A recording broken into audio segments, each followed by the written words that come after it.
Namaskar everyone and welcome to yet another session of Conversations with the Master.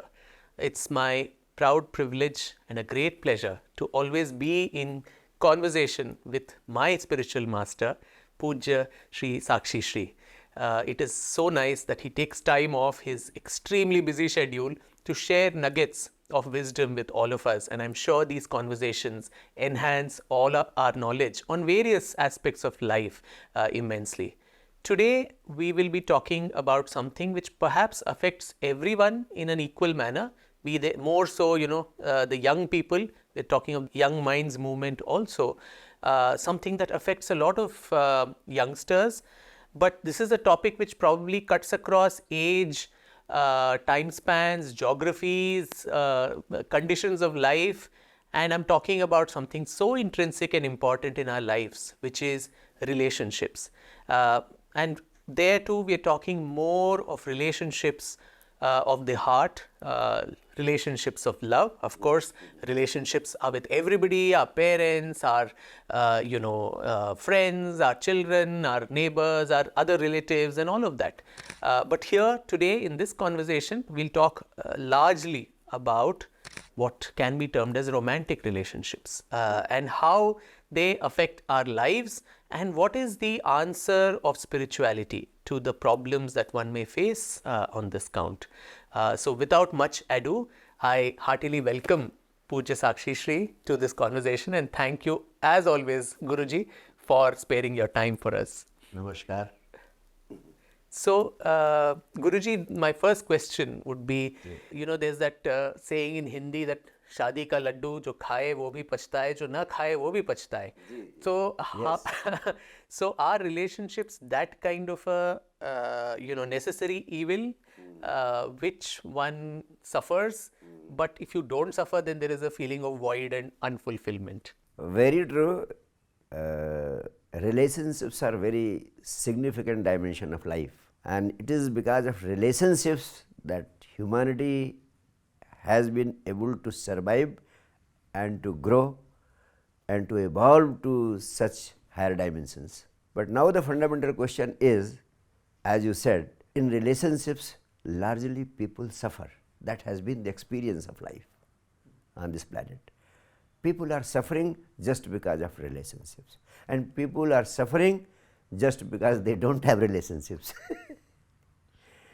So, people are suffering because they are poor.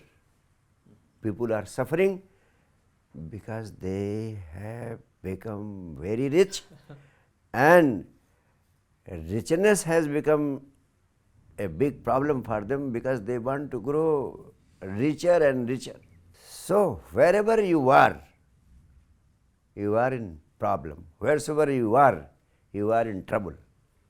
Wheresoever you are suffering.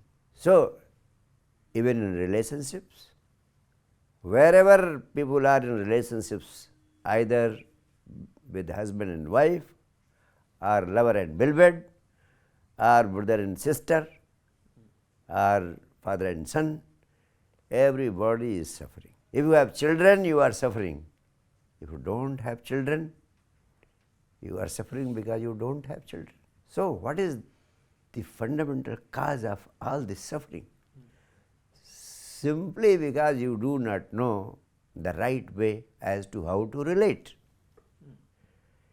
If you can understand the fundamental truth about relationship, then a relationship can prove a benediction for you, and it can redeem you from all other troubles and turmoils of life. It can prove to be a big asset. As against it, today it is only a problem. And as you said, how to make it worth relating, how to make it worth living, and how to make joy out of all this suffering from relationships. That is the fundamental question. As you said, specifically in relationship First of all, I would like to tell you that the fundamental basis of all relationship is love. And it is because of love that the need for relationships or need for relating arises. Then what is love in fact? Vikram, how will you like to define love? Love, I think, Guruji, is something that is the fundamental essence of living itself. Once we stop loving, we are as good as dead. And what is it that you call loving? What is it that you call love? What is this instinct? It is a sense of fondness for another. It is, yes, that is true. It is, in fact, every individual has got an intrinsic urge of oneness with someone. And love is nothing except an intrinsic urge for oneness with someone. With someone you feel like to be closer and closer to the extent that you become just the same. That is how I would like to explain love. And I would like to understand this phenomena right from early childhood. In early childhood, boys and girls are playing together, enjoying their play, enjoying their games, and enjoying every moment together, and then they go back to their homes. Up to say 12, 13, 14 years, everything goes well.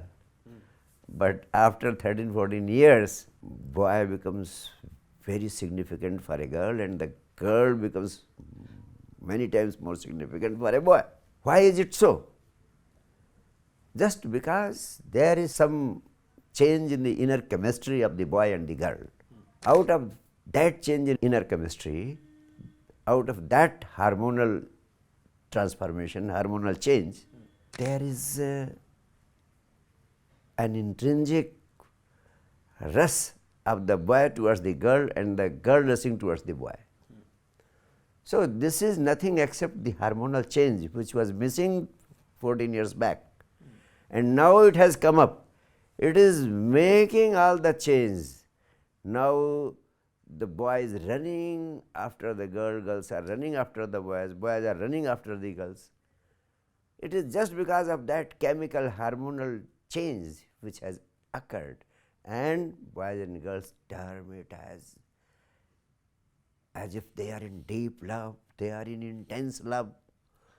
What they call truly love is nothing but the play of hormones. I think if hormones could laugh, they would be laughing that these idiots, they are taking our game, they are taking our play as something like deep love or intense love. And that is that chemical change, boys and girls destroying the lives of males and females, and all through the life people are suffering this hormonal urge. That is why I want to tell, I have to convey to the whole lot of young minds that this phenomena cannot be termed as love. It is something which is a byproduct of the chemical transformation, and it is common to all the animals, birds, insects on this planet. And this is simply a tool of the nature to continue this creation for eternity. Out of this, the need for the sex, which is the fundamental intrinsic requirement created by the nature, people are having an attraction, male for the female and female for the male. Love is something deeper. And what is it? That we will come a little later. But at this stage, I would like to tell you only this much, that this should not be confused for love, because this is something which has been used in humanity for serving all different kind of purposes. In the name of love, wars have been fought. In the name of love, all the cruelty is prevailing in the societies. In the name of love, all mischief is being created. Films are being made. Films are being made. A number of industries are Running. thriving, and likewise it is in the name of love that you are doing prayers, you are worshipping. Somebody says I have fallen in love with Krishna, somebody says fallen in love with Jesus. So everybody has his own interpretation, has his own history, has his own psychology, has his own understanding of love. And no doubt a very clear understanding of this phenomena of love is required. And I am very happy that you raised this question, which we will certainly like to look into all its dimensions. So, Guruji, I think what you mentioned so beautifully about, I think it's more attraction, infatuation with what it begins. Do you think our spiritual texts also, scriptures, talk about this and the futility of that? I mean, this whole episode where Parvati is trying to attract Shiva, who is lost in Samadhi, through the help of Cupid, Manmat, who has his arrows which he hits at Lord Shiva, and then Shiva opens his third eye and burns him off. And it is only after that phase that the true love between Goddess Parvati and Lord Shiva emerges. So, do our scriptures, do our spiritual texts actually give a hint of exactly what you just said? But that initial Manmat ke baan also are important for the process to start, isn't it? No doubt, Vikram, you have raised a very relevant point. If you are hungry, food is required. And food and sex are the two most fundamental requirements created by the nature. What I had to convey and what I want to convey to the whole lot of people listening to me is that this attraction which starts at the level of the bodies, this attraction which starts at the physical level, if it remains confined only to the physical level, then this can be termed as romance. But this romantic love, as long as it remains confined only to the physical level, there is no difference between the animals and the man.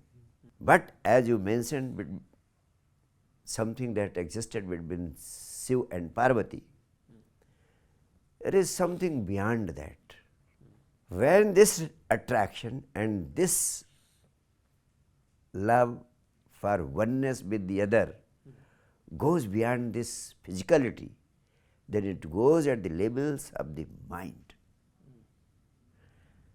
Then this romantic love grows and it goes a little further. Then it goes again at the level of emotions, at the level of heart. Then it grows more and it goes at the level of heart, emotions, that is again deeper levels of oneness. And ultimately it goes at the level of consciousness. Then it becomes a relationship at the level of soul. And when it goes to that extent, then it becomes true love. This becomes the ultimate flowering into love. And this ultimate flowering is required for humanity, otherwise humanity will die on its own. These relationships will become fatal, suicidal, and these relationships which people are living on this planet will become tremendously dangerous for growth of peace and harmony in society. So it is only love that needs to be cultivated. It is only love that needs to be grown deeper and deeper. And once it grows, the deeper and deeper it goes, the higher and higher it becomes. So, it is only through love that you can experience the ultimate state of superconsciousness. I hereby appeal to all the lovers of the world, the lover and the beloved, the husband and the wife, and all those who are relating heart to heart, that they should make an effort to understand the true alchemy of love and to take it to the higher dimensions so they can relate at the level of their consciousness, and thereby they can experience the state of superconsciousness. This love can become a byproduct of sexual attraction. Why we say the sacral chakra is perhaps lower than the heart chakra and it has to move up the energy of. Yeah, that's true. You see, these 7 chakras are very meaningful. From the Mooladhara up to the Sahasrara, it is the journey of your own energy. If your life energy continues to flow from the Mooladhara chakra, that is the sex chakra, if your life energy continues to flow from the Mooladhara chakra downwards, then throughout life you can go on relating with the opposite sex, connecting the opposite sex through the Mooladhara chakra. You will be able to experience only the pleasures of the body, and your relationship will never go deeper than the physical level. But if your life energy moves upwards from the Mooladhara chakra to the navel chakra, then to the Swadhisthana chakra, and then to the heart chakra, then what happens? Your relationship starts growing deeper and deeper and deeper. And when it goes deeper and deeper, you start experiencing a state of joyfulness from within. And you start getting filled with joy from within. And the higher your life energy moves from the Mooladhara chakra towards the heart chakra and then up to the Sahasrara, what happens? You experience becoming a reservoir of energy, and that reservoir of energy, the pool of energy, becomes your inner joy. And once you are filled with inner joy, then if you have to relate with someone, its basic nature, its intrinsic nature will change. When your energy is moving at the level of sex, at the Mooladhara chakra, then your intrinsic urge to relate with someone is only the sexual satisfaction, the gratification of the sex. But once, when your energy has moved upwards, you become filled with inner joy. When inner joy grows, then if you feel to relate with someone, it is not because you want something from the other one. Then the intrinsic urge is to share something which you have got within, that is joy.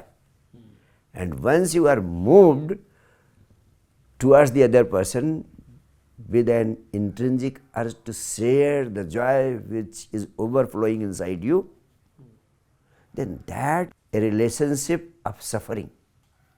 Because now you have simply the intent of giving joy to the other. People are suffering in relationships because everybody is trying to extract love from the other. The lover is trying to extract joy from the beloved. The beloved is trying to extract joy from the lover, and they both are deprived of love from within. It is like two beggars trying to get something from the other, and beggars are not capable of giving something because they don't have themselves. And in that expectation of getting something from the other and not getting it at all because they don't have within themselves, how can they give it? And that is why no lover is receiving anything from the beloved and vice versa. No husband is receiving love from the wife and vice versa, because they don't have inner love to share, they don't have inner joy to share. That's why I say that all the relationships can become pleasant. All the relationships can be stripped of suffering if people learn the art of creating joy within themselves. If you are happy by yourself, your relationship with anyone will not be a relationship of suffering. Your relationship with anyone will be a relationship of joy for both, because you will be relating for sharing your joy with the other, not for extracting joy from the other. And once you are sharing your joy with the other will receive something from you. That is why I say, first let joy grow within yourself, and there is a definite scientific device to develop this joy within, and that is simply learning the art of being with yourself. And once you practice the art of being with yourself through meditation, your own energy moves upwards from the Muladhara chakra towards the heart chakra, Agya chakra, and then the Sahasrara chakra. And this ultimately creates a great joy within yourself. Once that happens, you will never suffer any relationship with anyone on this planet, and anybody relating with you will start dancing out of the energy which he or she will receive from you. That is why I say, for the 21st century man, if humanity has got to be taken to experience love, it must first be taken to meditation. Without meditation, love cannot be created among humans. The 21st century man is required to go for meditation first. Only then love will be the natural byproduct in his being, and then love will not become a suffering, love will become a joy. Love will become a means of celebration.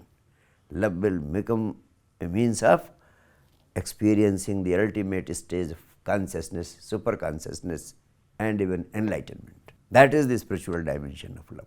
That is what I want to spread all over the world. But without doubt, meditation is mandatory medicine for experiencing the fragrance of love in individual's life and in the life of the whole humanity on this planet. That's so beautifully put. So Guruji, I think the very nature of the word relationship means that there are two separate objects which have to relate to one another. Two separate entities. Yeah, entities. Individuals or whatever we may. Yes. So they have to relate to each other. But I think a lot of people who are in, a husband, wife or lovers or whatever, we forget that aspect that the other person is a different individual who comes from different backgrounds, family upbringing, values, beliefs, and we start wanting two things. One is, I think, extreme expectations that the other person should behave the way I want him or her to behave, and what I think is right, the other person should also say.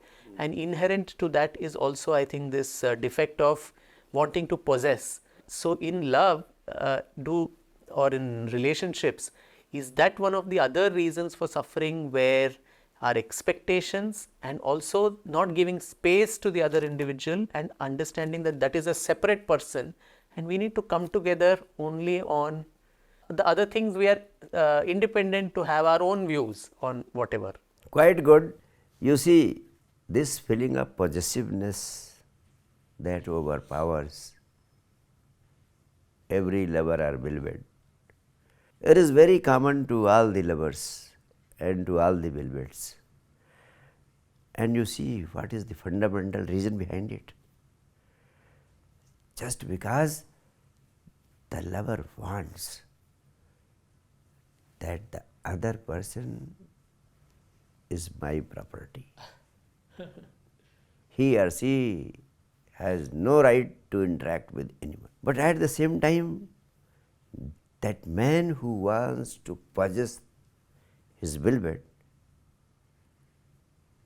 never thinks that his beloved has also got some likes, some dislikes.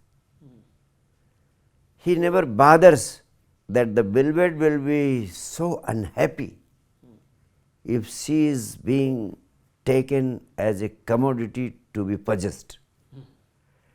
The freedom of the beloved, if that is no concern of the lover, then can you say that love exists between the two? Love is such tremendously powerful emotion that its basic intrinsic nature is it allows freedom. And being in love means living in ultimate freedom. And being in love with someone means trying to offer the similar ultimate freedom to the one whom you love. But you are not in position to allow freedom and ultimate freedom to your lover simply because you yourself don't have any experience of freedom and ultimate freedom. Simply because you have not been able to experience the joy of aloneness. Simply because you have not been able to experience the joy of your ultimate being, simply because you have not been able to experience the beauty of being totally joyful within yourself. Since you are not joyful by yourself, you cannot experience freedom. You can experience freedom only when you don't feel the need of someone for your happiness. If you are feeling the need of someone for your happiness, it means your happiness is dependent on somebody else. In yourself, you are not experiencing the ultimate state of happiness or joy. First, learn to experience that ultimate freedom, that ultimate joy in being your own self without the help of the other. Once you have experienced your ultimate freedom, your ultimate joy within yourself, if your joy is not dependent on someone else, only then you are capable of relating with the whole world. That joy which you would like to share with the other, now you will not be trying to possess, you will be trying to make him or her happier and happier. Whatever be his or her joy, that will be your concern.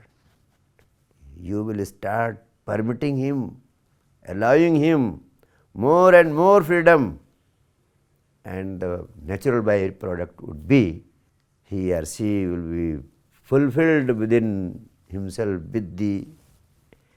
He will take deep dive into your love and will not even feel the need of rushing elsewhere.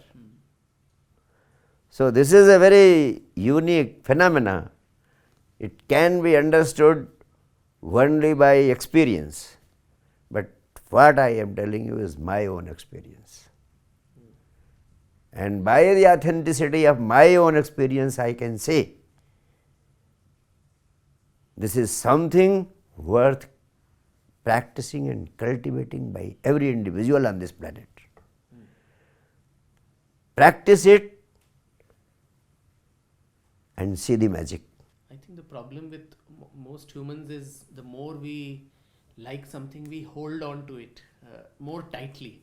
And the more and more tightly we hold on to something, I think that other thing feels suffocated. So this idea of and wants to run away. And we So, touch it more. so your possessiveness in fact drives the other person away. to other nooks and corners. Yeah. To find someone who is more pleasant, pleasing, rather than you being so cruel to him. And the other person needs to be respected, needs to be loved, must not be treated as furniture. Let go, as they say. Yes, let go and enjoy.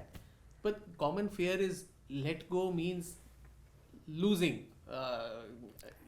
So this fear of losing somebody, a lot of people I think have this fear that if I fall in love with somebody, then I will lose the person. So what do such people do? In fact, such people do not understand the very chemistry of life. They do not understand the fundamental truths of life. They do not understand the psychology of the individual. Once you go closer and closer to a person, if you surrender more and more to a person, if you leave yourself more and more, and I say, if you leave yourself totally into the hands of the other person, the one in whose hand you leave yourself will become more careful about you than you can take care of yourself. So, just because of the misunderstanding of this fundamental truth, people are afraid of this thing going the other way, this thing slipping out of my hand. No, that is the most wrongful understanding of human nature and human psychology. There should not be even the slightest fear of losing. Once you are filled with the fear of losing, you are bound to lose. Because by being filled with the fear of losing, you invite the forces of losing to happen in actuality, in reality. Because whatever you focus upon, that happens to grow in reality day by day, every day. That is why it is said, if you want something to happen, always focus upon it. If you are always focusing on the fear of losing, then the incident of losing is bound to happen. So such persons should always drop the fears. Once you drop the fear, fear becomes an invitation for the same to happen.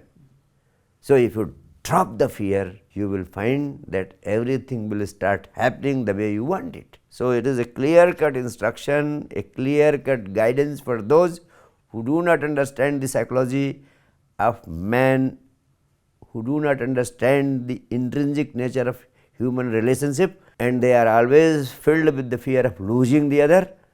They must take cognizance of this fundamental truth, that they should instantly drop all fears and they should extend their hands of love and friendship wholeheartedly with a sense of total surrender to the other.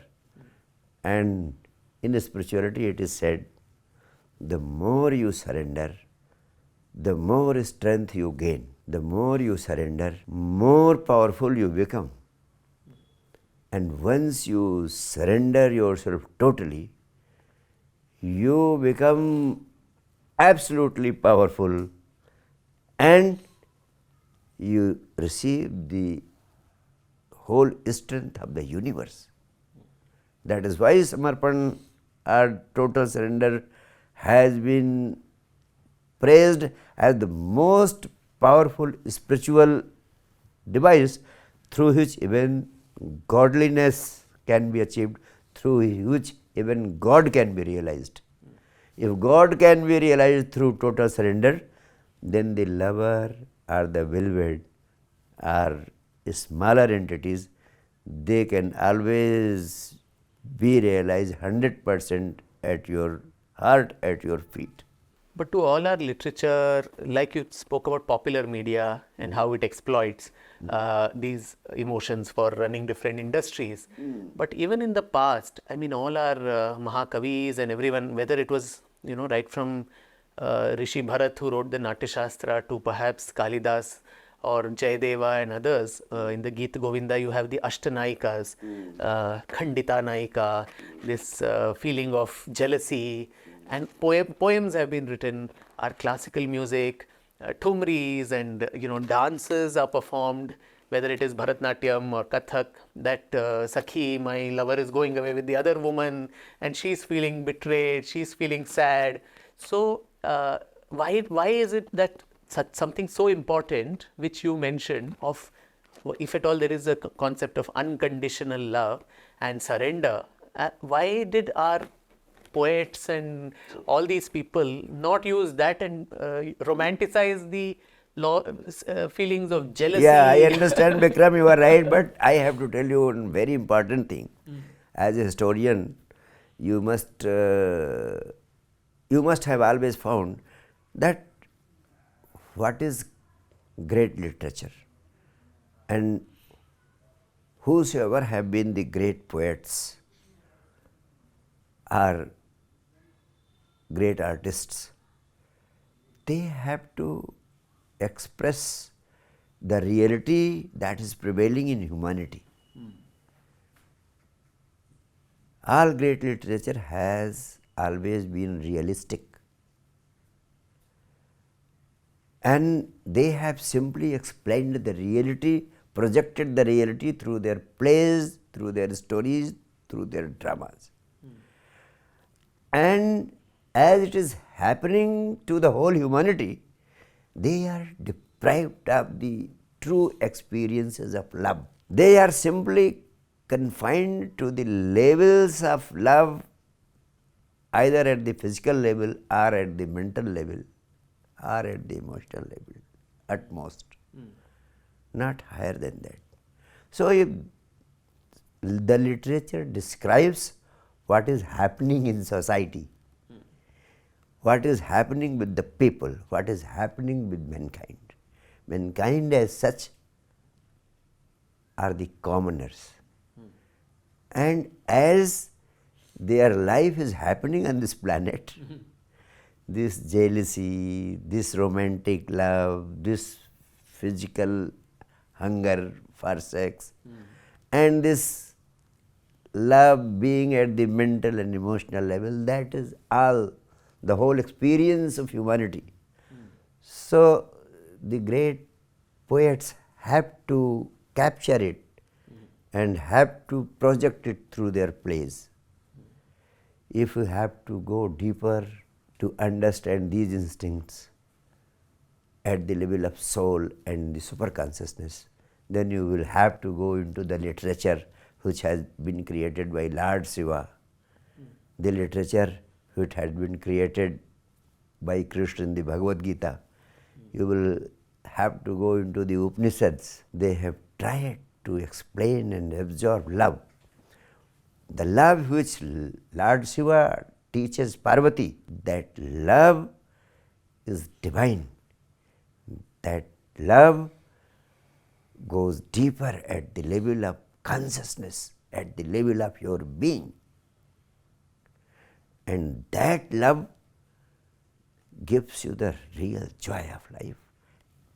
This love, so-called love, which is centered around sex, is only capable of giving you physical or mental pleasures, nothing more than that. And that is what had to be depicted in the great literatures from times immemorial.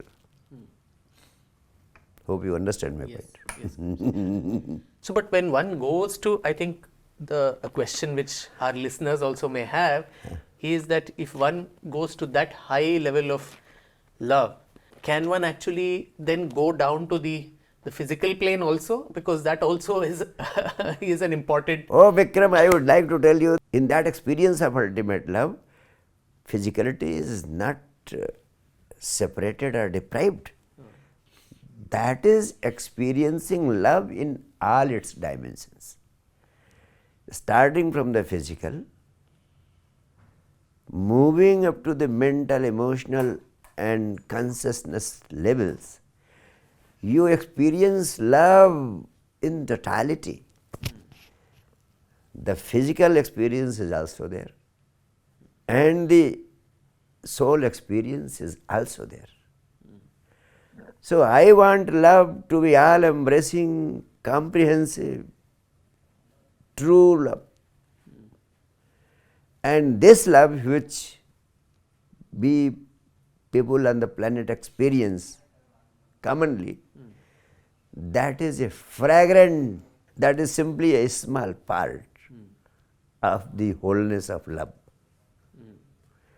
which is only confined at to the level of physicality or sex.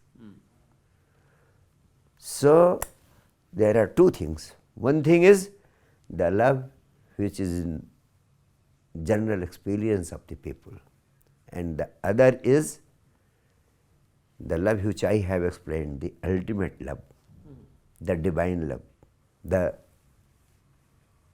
true love. This is something which has got to be learned by people. All the young minds have got the tremendous capacity to experience that love. If the nature has given you the capacity to experience true love, why should you remain satisfied with a fragment of that great love? It is just like you have got the treasures within yourself and you are using just a small part of it. Through this discussion, I want to attract the attention of all the young minds that they must try to understand that the experience of love which they have needs to be grown further. It can be made sublime, it can be made divine, and it can be made fulfilling. Nobody has the experience of love which is providing them inner fulfillment. People are living a sad, morose, melancholic and disastrous life. The only thing that can dispense with all these troubles and turmoils is developing this love and making it true, making it divine, making it ultimate. And I have told you the device also. Why not to go for that? Up till now we have been suffering because humanity has been growing. It has been not mature enough to learn the art of love. Now it is mature enough. It has grown a lot. Now it can take the bolder step of experiencing love in its totality. Our enlightened masters, Mahavir, Buddha, Krishna, Christ, they have given us that much of their experience, which must be utilized by us. Just as the scientists of the physical realm, whatever they have given, our physical sciences are growing higher and higher, are making even the impossible possible. You are sitting here and your mobile is connecting you to America. What a wonderful miracle. So, the discoveries and inventions of the physical world are being grown day by day, every day. But the discoveries of Mahavir, Buddha, Krishna and Christ should not be left there. They should also be practiced and grown and taken to higher levels.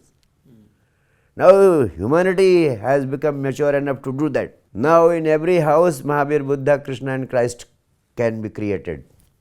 And I am telling you this science. And this humanity cannot be saved from destruction if Mahavir, Buddha, Krishna and Christ are not reborn in every house.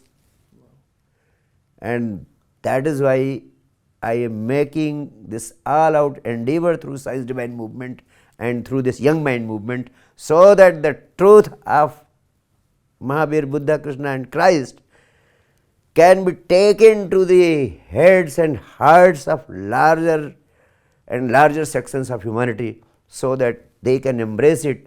What Buddha, Krishna and Christ could do in so many years of penance, now they have given the science and technology through which you can attain even in months and a few years.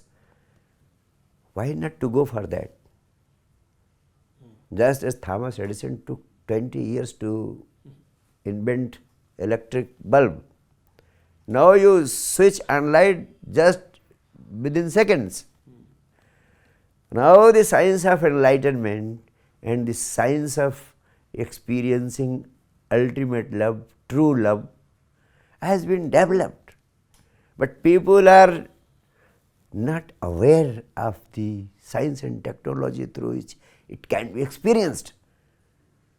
And through you, I want to convey this science, to convey this technology to the heads and hearts of the people, so that they can embrace it and bring about transformation within themselves.